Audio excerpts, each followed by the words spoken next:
Dr. Giggles was released in 1992 and directed by Manny Coto.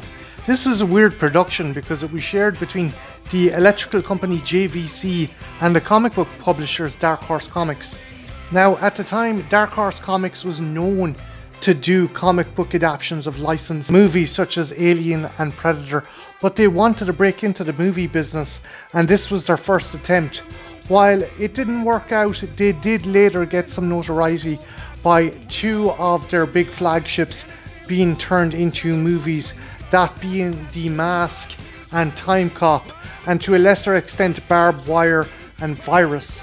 The movie stars Darkman's Larry Drake as the titular Dr. Giggles, Evan Randall Jr., the son of a psychotic doctor who in the 50s, along with his father, ripped out the hearts of his father's patients in order to bring back his dead mother.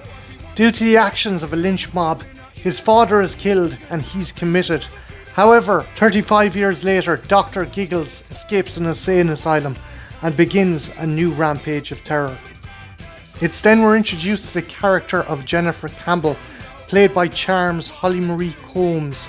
She is the target of Dr. Giggles, and not only having to worry about a deranged psychopath, she also has a severe heart condition that could kill her at any moment. What prevents Dr. Giggles from being a super cheesy slasher from the 90s is Larry Drake's performance. He is so charismatic, and despite being so vicious and cruel, he's likeable and you can't help but laugh at some of his one-liners and kills. Holly Marie Combs is fairly solid as a final girl, but she's nowhere near as memorable as say the likes of Neve Campbell or Jamie Lee Curtis. I like this film, it's fairly fun. It's probably on par, or would be on par, with The Ice Cream Man if it wasn't for Larry Drake's fantastic performance that really elevates it. However, there are one or two things that I find a bit silly, where he's fighting the town doctor using medical instruments and they start fencing. I thought that was a bit silly.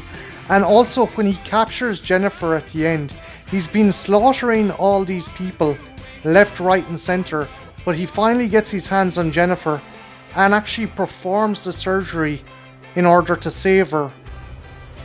Wait a minute! Yeah, it makes no bloody sense after he spent the entire movie killing all these people. As I said before, this is a Dark Horse production and it was a comic book adaptation. The interesting thing about the comic book adaptation is, while it is a hell of a lot more gory than the movie, the kills aren't as fantastical.